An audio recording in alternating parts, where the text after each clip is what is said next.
नमस्कार साथियों, मैं अशोक मालव आपका स्वागत करता हूँ अपने यूट्यूब चैनल में शिवाय अशोक में। आज की क्लास डे 36 क्वाड्रेटिक इक्वेशन अपना रनिंग टॉपिक था और उसमें काफ़ी सारे क्वेश्चंस हम कर चुके हैं। अब एक नए सिरे से हम इसकी शुरुआत करते हैं। पिछले जो क्वेश्चंस थे वो क्वाड्रेटिक इक्वेशन में रूट्स से रिलेटेड थे, यानी कि जब रूट्स दिए हों तो इक्वेशन क्या होगी, या इक्वेशन दी हो तो रूट्स क्या होंगे, रूट्स का रेशो दिया हो तो उसमें जो वेरिएबल है वो फाइंड आउट करना था। लेकिन आज हम एक नए क्वेश्चन लेकर आए हैं कि यदि x वास्तविक हो तो x² प्लस 4x प्लस 8 जो होगा वो निम्न में से क्या होगा, धनात्मक होगा, ऋणात्मक होगा, अधिकल्पित यानी कि सम्मिश्र संख्या होगी, और 4 शून्य होगा। तो इनमें से कौन सा ऑप्शन सही होगा? तो सबसे पहले हम इस प्रकार के क्वेश्चन को करने के लिए हमें यहाँ विवेचक फाइंड आउट करना पड़ेगा, यानी डिस्क्रिमिनेंट। तो सबसे पहले हम डिस्क्रिमिनेंट की वैल्यू फाइंड आउट करते हैं, जो होगी b² minus 4ac, del equal to b² minus 4ac and del equal to b की वैल्यू यहाँ पर है 4, यानी कि 16, 4 का स्क्वायर 16 माइनस 4, a की वैल्यू है यहां पर 1 एंड मल्टीप्लाई c की वैल्यू है यहां पर 8, और डेल जब हम वैल्यू फाइंड आउट करेंगे तो वो मिलेगा हमें 16 माइनस 32, डेल की वैल्यू माइनस 16, यानी कि हमें मिली माइनस नेगेटिव वैल्यू हमें विवेचक की मिली है। अब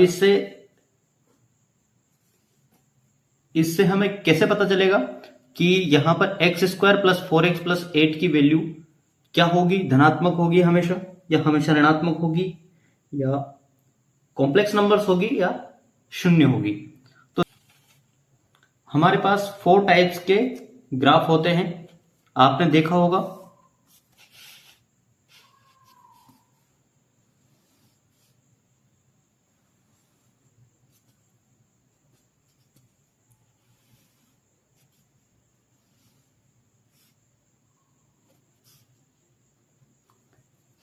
मैं यहां पर x² से रिलेटेड आपको ग्राफ बता रहा हूं कि वो किस प्रकार काम करते हैं।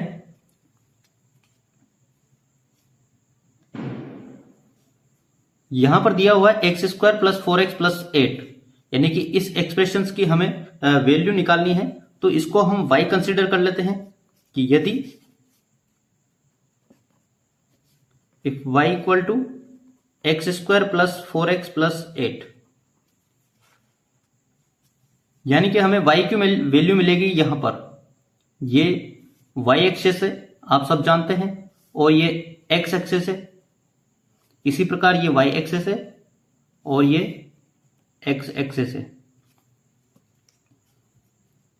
तो x की वैल्यू हमें यहां से और यहां से लेनी है। अब यहां पर y की वैल्यू हमें यहां मिलेगी, यानी कि x² की वैल्यू, x² यानी कि हम x नेगेटिव भी ले सकते हैं और पॉजिटिव भी ले सकते हैं। तो ये ग्राफ आपने इस प्रकार से U आकार में बनते देखे होंगे। अब ये ग्राफ कहां पर आएगा? यहां पर आप देखते हैं कि डिस्क्रिमिनेंट की वैल्यू नेगेटिव आ रही है, यानी कि b² माइनस 4ac। अब डिस्क्रिमिनेंट की वैल्यू नेगेटिव है तो आपने एक और फॉर्मूला पढ़ा होगा, जब हम रूट्स निकालते हैं तो x equal to minus b plus minus root of b² minus 4ac by 2a। अब यहां पर ये नेगेटिव यदि हमें मिलेगा, डिस्क्रिमिनेंट नेगेटिव मिलेगा, तो यहां पर ये जो रूट होंगे वो कॉम्प्लेक्स होंगे, यानी कि हमें वास्तविक मूल नहीं मिल पाएंगे। अब जब हमें वास्तविक मूल्स नहीं मिलेंगे, यानी कि x की वैल्यू हमें नहीं मिली है, और x की वैल्यू नहीं मिलने का मतलब है कि ये वाला जो ग्राफ होगा, U आकार में जो ग्राफ हम देखते हैं, वो इस x एक्स को काट कर नहीं जाएगा, यानी कि वो ग्राफ तकरीबन यहां से होते हुए निकल जाएगा। अब x की वैल्यू आप नेगेटिव लीजिए, पॉजिटिव लीजिए, उससे कोई फर्क नहीं पड़ता। y की वैल्यू कभी भी यहां पर 0 नहीं होगी, क्योंकि यहां पर हमें रूट्स नहीं मिले हैं। और उसका कारण क्या है कि हमें जो डिस्क्रिमिनेंट है वो नेगेटिव मिला है, और इसका मतलब है कि हमें रूट्स नहीं मिले हैं, काल्पनिक रूट्स मिलेंगे, तो हमें रियल रूट्स नहीं मिले हैं। तो जब रूट्स नहीं मिले हैं, इसका मतलब ये ग्राफ ऊपर बनेगा। अब ऊपर बनने का रीजन क्या है कि यहां पर आप देखते हैं कि एक्स स्क्वायर का जो साइन है वो पॉजिटिव साइन है, एक्स स्क्वायर के आगे पॉजिटिव साइन है, तो ये जो ग्राफ होगा वो ऊपर मिलेगा। यदि एक्स स्क्वायर जो होगा वो नेगेटिव है,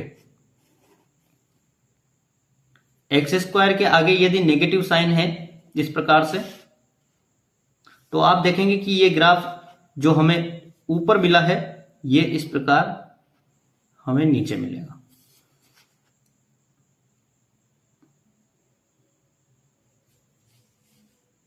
तो ये माइनस एक्स स्क्वायर होगा, और ये प्लस का एक्स स्क्वायर होने पर ग्राफ इस प्रकार से मिलेगा, माइनस एक्स स्क्वायर होने पर ग्राफ इस प्रकार से मिलेगा। तो हमारा आंसर ये वाला होगा। तो यहां पर हमें रूट्स नहीं मिले हैं। एक लाइन यहां पर हम लिख लेंगे, अतः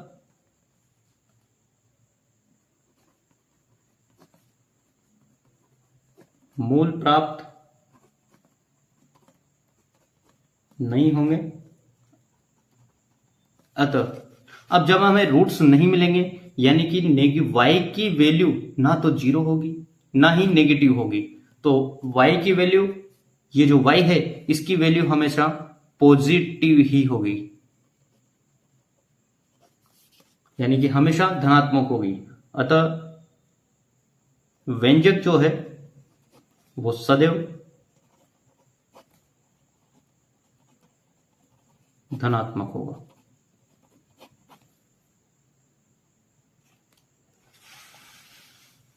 तो आई थिंक आज की क्लास में आपको इंटरेस्ट जरूर आया होगा, क्योंकि ये क्वेश्चंस काफी डीप होते हैं और इन्हें समझना उतना ही आसान होता है। लेकिन आपको इन ग्राफ की थोड़ी समझ होनी चाहिए कि किस जगह पर ये हमें क्या वैल्यू देंगे, तो आपको इसकी थोड़ी समझ होनी चाहिए। आई थिंक आज की क्लास आपको अच्छे से समझ आ गई होगी। इसी प्रकार और भी क्वेश्चंस देखने के लिए हमें लाइक एंड सब्सक्राइब जरूर करें और ज्यादा से ज्यादा शेयर जरूर करें। धन्यवाद।